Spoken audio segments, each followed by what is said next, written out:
আপনার বাসায় জাদুটোনা করা হয়েছে কিনা কিভাবে আপনি বুঝবেন?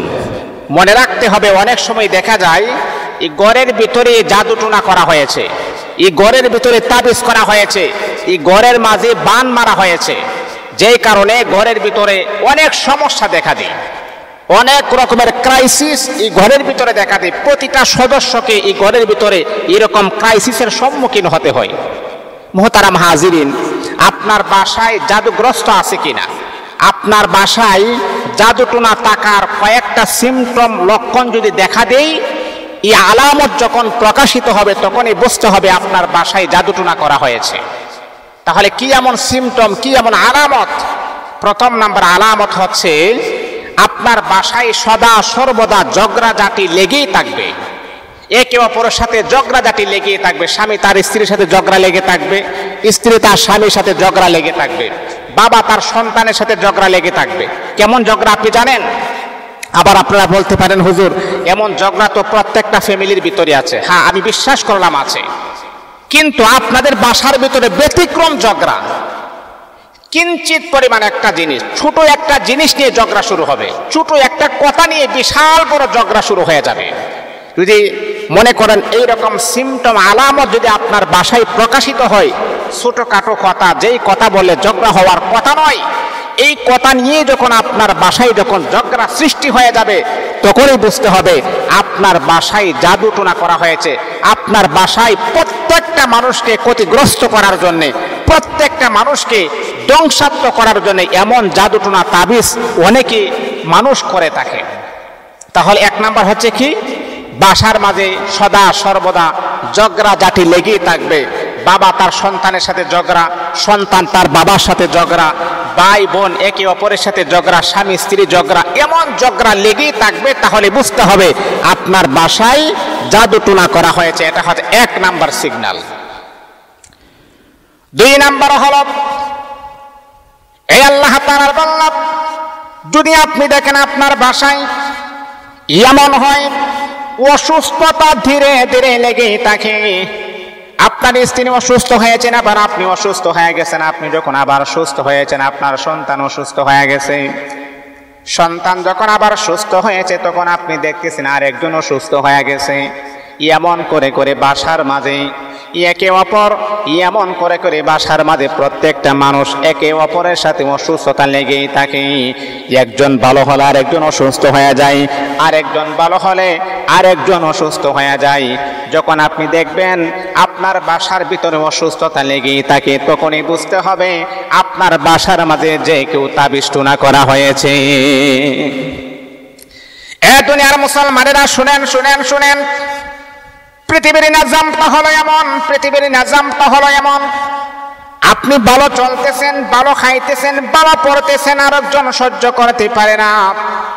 মুসলমান শুনেন, তাহলে মনে রাখতে হবে যদি এমনটা দেখা দেই, আপনার ঘরের ভিতরে অসুস্থতা দূর হয় না, তাহলে বুঝতে হবে আপনার বাসায় তাবিজটোনা করা হয়েছে। এই তাবিজটোনা অবশ্যই ভালো মানের কোনো আলেমের মাধ্যমে সরাতে হবে। এমনটা হয়। এখন কত অহরহর মানুষ এইরকম রোগে রোগাক্রান্ত হয়ে গেছে, আমাদের কাছে অনেকে বলে এই সমস্যা সমাধান করি বিদায়। অনেক মানুষ, হাজার হাজার মানুষ আমাদেরকে ফোন দেয়, হুজুর এই সমস্যা এই সমস্যা। তাহলে মানুষ চিন্তা করলে অবাক লাগে। আমার কাছে কিছু রোগী এমন আসছিল যে একজন রোগী আসছিল সদা সর্বদা তার শরীরটা জ্বালাপোড়া করে, হুজুর আমাকে কেউ বান টান মারছে কিনা আমি বুঝতে পারতেছি না, আমার অশান্তি লাগে, আমি শরীরে শক্তি পাচ্ছি না, কেন জানে আমার এরকমটা কেন জানে হচ্ছে। তখন আমি এই তদবির করে দেখলাম বা বিভিন্ন ক্রাইসিসের মাধ্যমে যখন আমি দেখতে পাইছি, কি আপনাকে বলবো যে নিজের মা তার সন্তানকে তাবিজ করেছেন যাতে করে সন্তান তার বউকে যেন ছেড়ে দেয়। আপনি জানেন একটা ছেলেকে তাবিজ করাই মানে হচ্ছে তার শক্তিকে একদম বিনষ্ট করে দেওয়া। তাবিজ করলে মানুষের শারীরিক শক্তি নষ্ট হয়ে যায়, এটা আমরা অনেকেই জানি না। এই জন্য আপনি কেন মা আপনার সন্তানের বিপদটাকে আপনি কেন টেনে নিয়ে আসলেন, এই কাজ আপনারা ভুলে কখনো করবেন না। তাহলে 2 নাম্বার হচ্ছে অসুস্থতা লেগেই থাকে। 3 নাম্বার হচ্ছে ইনকাম করলেও ইনকামের ভিতরে বরকত আসে না। ইনকামের ভিতরে বরকত আসে না। অনেক আল্লাহ তাআলার বান্দা আমাদেরকে ফোন দিয়ে বলে, হুজুর অনেক টাকা পয়সা ইনকাম করে, কিন্তু হুজুর কি বলবো, মাসে যে 50,000 টাকা আমি স্যালারি পাই, কিন্তু তারপর আমার ঘরের ভিতরে বরকত আসে না। আমি বললাম, ভাই এত টাকা ইনকাম করেন তারপরে কেন বরকত আসে না? ওই লোকটা বলে, হুজুর আপনি জানেননি, ইনকাম করার পরও যখন আমি স্যালারি নিয়ে যখন বাড়িতে আসি, তখন শুনি আমার মা অসুস্থ হয়ে গেছে, তারপরে শুনি আমার স্ত্রী অসুস্থ হয়ে গেছে। হুজুর এত টাকা ইনকাম করার পর আমি দেখা যায় মাস শেষে আমি 10,000 15,000 টাকা আমি ঋণগ্রস্ত হয়ে যাই। ইনকাম করার পরও কেন জানি বরকত থেকে আমি বঞ্চিত হয়ে যাই, বরকত আসে না। আমি কি করব হুজুর, আমাকে একটা পরামর্শ দেন। মনে রাখতে হবে, যদি আপনার ঘরের ভিতরে এরকম তাবিজ টুনা জাদু টুনা করা হয়, আপনি যদি 1 লক্ষ টাকাও যদি আপনি ইনকাম করেন, তারপরে কিন্তু আপনি কখনো বরকত পাবেন না। এটা হচ্ছে 3 নাম্বার। 4 নাম্বার হচ্ছে একের পর এক বিপদের সম্মুখীন হবেন আপনি।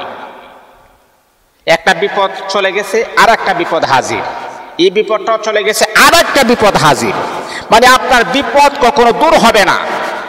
বিপদ আপনার সামনে বিপদ, পিছনে বিপদ, ডানেও বিপদ, বামেও বিপদ, মানে বিপদের কোনো শেষ নাই। যেই মানুষটা আপনাকে এরকম কাজ করতেছে, তারা চাইতেছে আপনি তিলে তিলে তিলে তিলে যেন আপনি শেষ হয়ে যান। তারা আপনাকে একবারে মারবে না। ওই যে দেখেন না, মানুষ যখন কোনো অন্যায় করে, মানুষ যখন মার্ডার করে, মানুষ যখন একজন আরেকজনকে যখন খুন করে, তখন রিমান্ডে নেওয়া হয়, এর মানে কি আপনাকে তিলে তিলে শেষ করা হবে।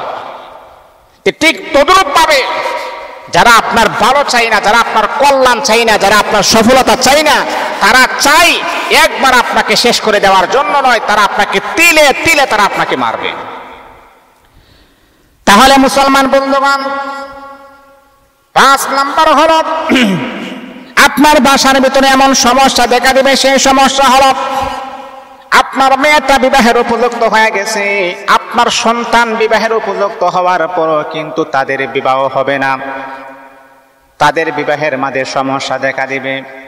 মেয়েটা বিবাহের উপযুক্ত, তার চেহারা অত্যন্ত সুন্দর, তারপর কেন জানি তার বিবাহ হয় না। ও মা ও বোন, কিভাবে আপনার মেয়েটার বিবাহ হবে? আপনার ঘরের প্রত্যেকটা সদস্যকে বান মারা হয়েছে। যতক্ষণ পর্যন্ত এই বানগুলাকে বন্ধ না করবেন, ততক্ষণ পর্যন্ত আপনার ঘরের সমস্যা কখনো দূর হবে না। এই সমস্যাগুলাকে আমাদের দূর করতে হবে।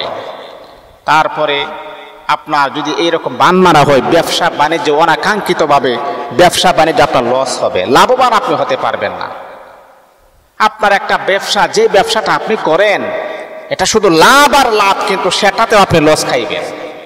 কারণ আপনার ঘরের ভিতরে ক্ষতি করার জন্য আরেক দল মানুষ ফিকির করতেছে কিভাবে ক্ষতি করা যায়। মুহতারাম হাজির, সর্বশেষ হচ্ছে বাসায় অস্থিরতা কাজ করবে, মাথা ব্যথা, শরীর ব্যথা, হাঁটু ব্যথা, কোমরে ব্যথা, মানে বাসার মাঝে ঢুকলেই আপনার একটা অস্থিরতা কাজ করবে। যেই ঘরে ঢুকলে আপনার শান্তি আসার করা, প্রশান্তি লাভ করার কথা, সেই ঘরে যখন আপনি ঢুকবেন, আপনার মনের ভিতরে একটা অস্থিরতা কাজ করবে। তারপরে শরীরে ব্যথা বেদনা শুরু হয়ে যাবে, মাথাটা হালকা হালকা ঘোরানো একটা ভাব শুরু হয়ে যাবে। এরকমটা কেন হয়, কোন কারণে হয়? যখন বাসায় জাদু টুনা টাকার এরকম সিমটম যখন দেখা দিবে, তখনই বুঝতে হবে বাসার মাঝে জাদু টুনা করা হয়েছে।